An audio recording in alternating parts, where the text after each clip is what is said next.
Regarding Yemen and humanitarian issues, at the beginning of 2015, in response to a request from the government of Yemen, beginning of August, 2015, the Secretary General agreed that the UN would set up a verification and inspection mechanism to increase the flow of commercial goods into Yemen by sea. The United Nations, the Yemeni government, and the coalition have now reached an agreement on the mechanism. The UN Verification and Inspection Mission, UNVIM, is now being established in accordance with Security Council Resolution 2216.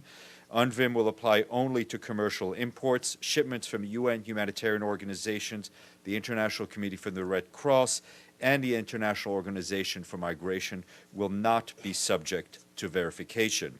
A steering committee which includes the UN, the government of the Yemen, and the coalition will be established to oversee the work of the mechanism, which will be established by UNOPS, and funding is open to all member states.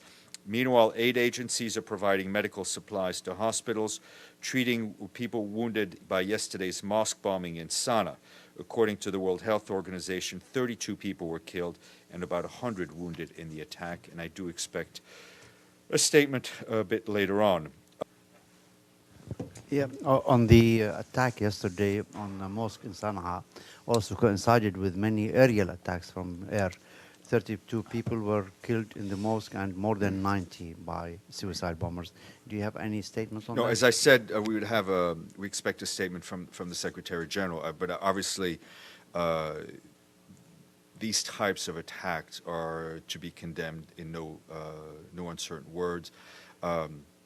Attacks on civilians are barbaric. I think attacks on holy sites are even more so. And I think we've seen what's happened, the sort of pattern with these attacks, where there's a bomb that explodes inside the mosque, and then a second one explodes shortly after, in order to wound or kill as many first responders. So, as I said, we should have an official statement soon, but obviously we condemn the attack very strongly. Yeah, obviously, in the areas claimed to be under the control of Hadi government, Daesh or ISIS and other Al-Qaeda groups are really helping themselves to tombs, to monuments, and destroying them. Also, assassinations against other activists, especially in Aden and other areas. How does the United Nations view such empowerment of Al-Qaeda in South Yemen? The empowerment of terrorist groups and other armed groups is a direct result of a lack of a political process and a lack of a political solution. I think we're seeing increased violence, increased targeting of civilians, civilian infrastructure, hospitals, and other issues. We've been calling for humanitarian ceasefires for a long time now.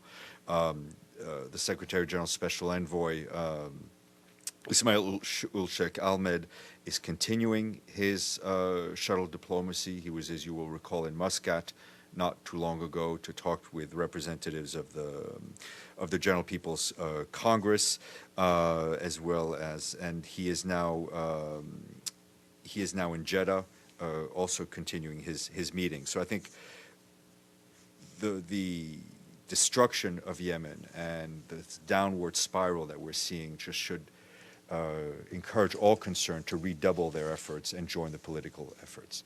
I will come back to you, Carol.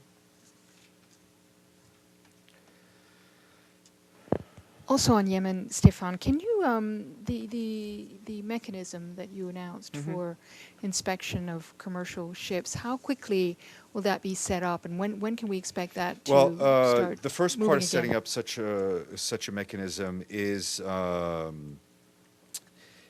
money, right? And so we're waiting for funding from member states. Once the money is set up, it's a matter of weeks. It's not very long to set up, but the first step is to set up the funds. How much money? Sorry, I think we're talking about somewhere under $10 million.